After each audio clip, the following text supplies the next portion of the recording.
Kult of Athena blade reviews. We've got the Dragon King Fletching Katana. You'll see a really cool thing with this katana, other than it being kind of narrow, is it's very, very back swept. So this is a really, really cool blade. Take a look at some specs on it. Up close looks in the scabbard, out of the scabbard. And then we'll go over the tatami mats and do some cut testing. Let's get to it. Overall length out of the scabbard, 42 1/4 inches. We have a 29 1/4 inch blade, a very back swept blade. If I set the scabbard down for right now, we'll see up close. Handle is really well made. And we'll see that very back swept blade here. So cutting power is at an all-time high with this thing. The cuts are pretty great.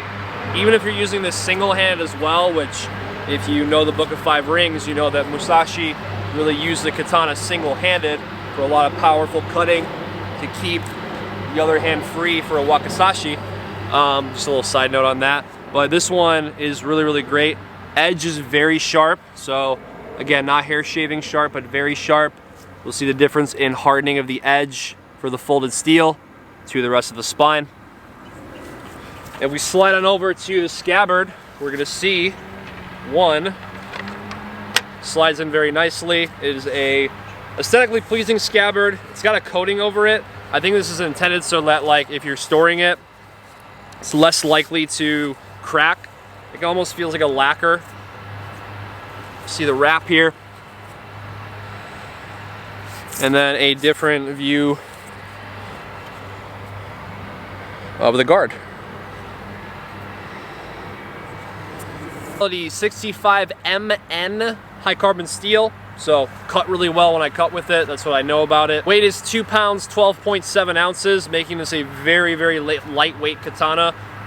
Nothing really lags on the cuts.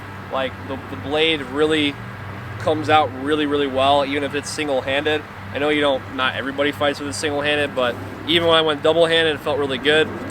Slides back really well into the scabbard as well. You get a sword bag. So this is a navy blue sword bag that is for the ones that they are sending us right now, in case like the color changes or anything like that. Just very quickly wrapping it up.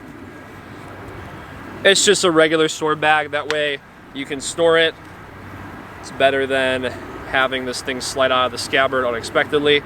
And you'll see the brown wrapping as well. Looks really good with the navy too. So gotta color coordinate with your katana. Let's do some up close looks in the scabbard, out of the scabbard, and take a look at what this blade looks like, and then we'll pan at the cut testing. Close looks on the handle here.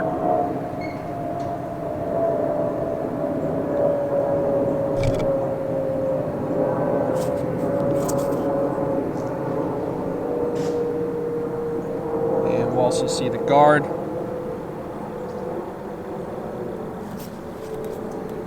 Really see the shape of the blade here. Got that upswept, the back swept blade.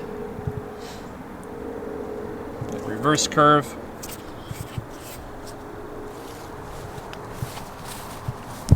Also in the scabbard, we'll get a close up on the wrap. You see it's like speckled. That's like the lacquer I'm talking about.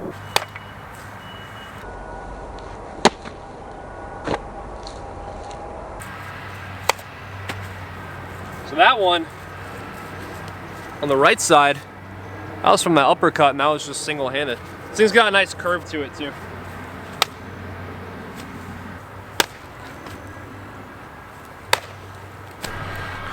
All right, so in this one, you'll see that this pretty much cut the hell out of it. Really easy to cut with. You'll see some of the diagonals on it. That's basically all it's done with it. So with just a handful of cuts, it cut all the way through it. I'm gonna say not just because it's a lightweight katana, but also because of the blade shape. So blade shape does matter. You'll see it has that back swept blade. It's pretty well accented, and this blade is, truthfully, it's actually pretty light, which I like. Pretty awesome blade. All right, so thanks for joining me for this blade review. The Dragon King Fletching Katana.